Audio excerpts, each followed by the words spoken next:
And rice is, as you know, is great for electrolyte. Like rice has everything in it. Some people in Japanese makeup or Korean makeup, they wash their face with rice water. So when you wash rice and you soak it, and the whiteness of rice is all the vitamin D, and you can wash your face. You don't have to waste it. So they do use that for that.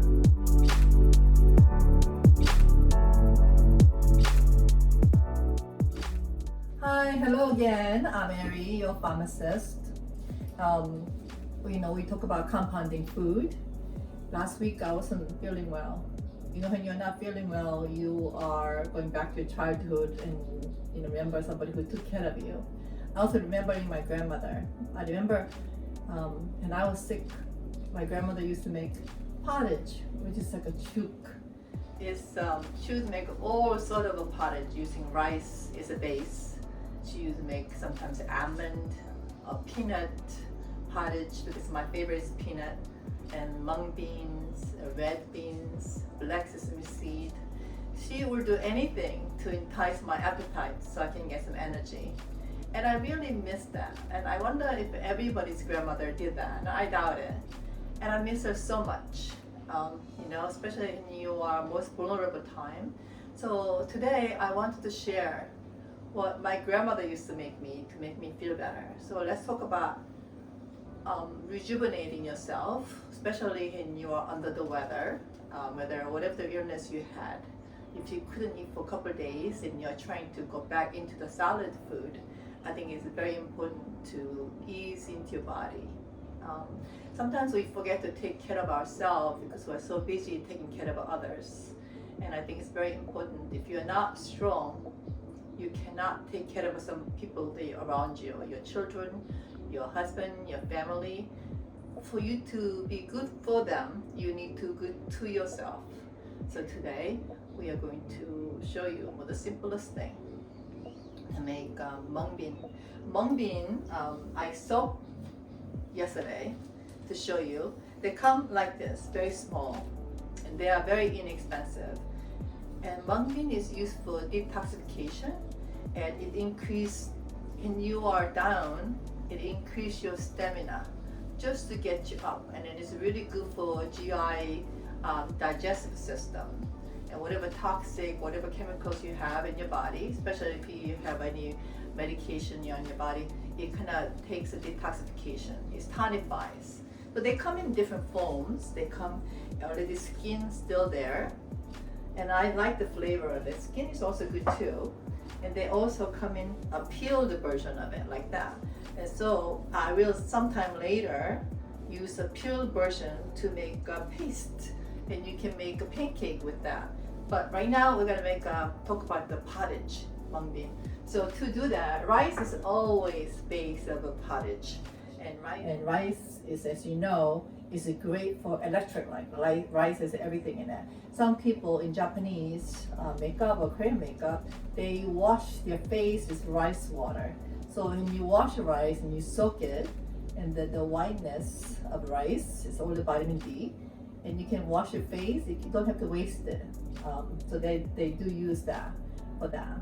So I soaked the rice, easy to use. So what you can do is you can use this rice and the mung bean and cook it in a pot with lots of liquid. This is also another food that you cannot cook for somebody you don't love. You really have to care for that person, because you cannot walk away from it, because they get boiled over, and you have to make sure that water consistency is what you wanted to do. So people who are not really sick have a rice and mung bean, and you boil it and you soften it and put a little salt at the end and you eat it. That's how it's done. But there's also another version, is people who cannot chew. They are so exhausted and they really need a softer version of it. Whatever energy we have, our body, when we are sick, we use it to heal our body. Sometimes you don't even have energy to chew, right? So if you already chopped finely, it's easier for body to digest and absorb. So there's a different version of it. So I'm going to show you how to do that. First of all, we just soak it overnight, rice. And just grind the rice up first. You don't have to grind the bean up because beans get soft very quickly.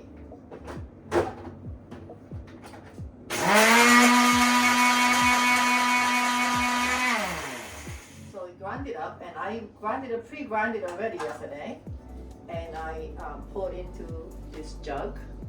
So what you can do is once it's there, it's settled overnight.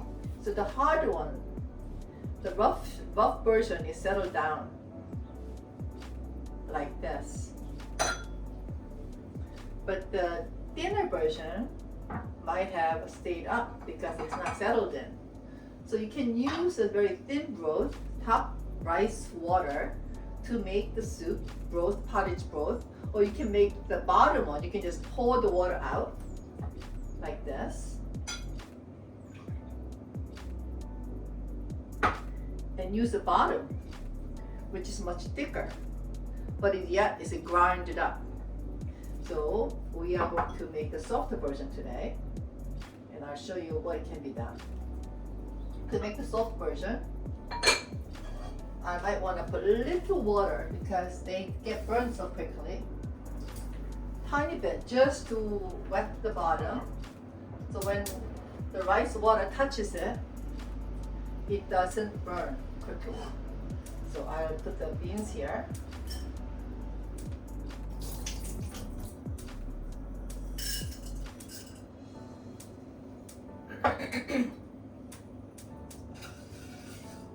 Let the beans boil a little bit. So either you can put the thinner version, which is liquid, or the bottom version, which is thicker. So it depends on the flavor or the condition of your body. This one, you can just drink it because that's how thin this is, right? But because the rice is a starch, it will thicken. So instead of eating jello with all this color, this is what you can do to recuperate yourself.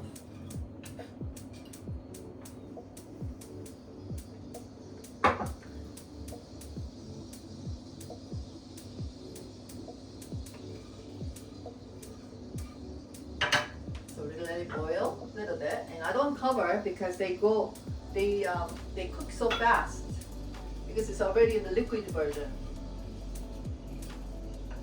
They boil very quickly because especially in the bean was soaked overnight. Bean is already ready to be cooked so fast. But I usually would pre-cook the beans in the water, as I showed you. See how already it thickens? Look at that. So bean is already soft enough to pre-cook, and it will be soft when you press your fingers. So there, it's done already. And to this, when I travel, I buy salt everywhere. This is from Greenland. You know, Greenland is the top of the earth.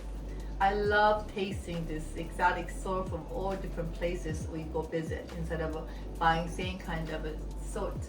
I think salt symbolizes people's liveliness, what their lives are like. So if there's a groceries or a store that they have, I walk in and I travel, I buy local sea salt. So this is from Nuuk, Greenland. And I think it's just wonderful. When I'm not there, it brings back the memories, and I was very active in traveling. So there's a little salt. There. It's all soft.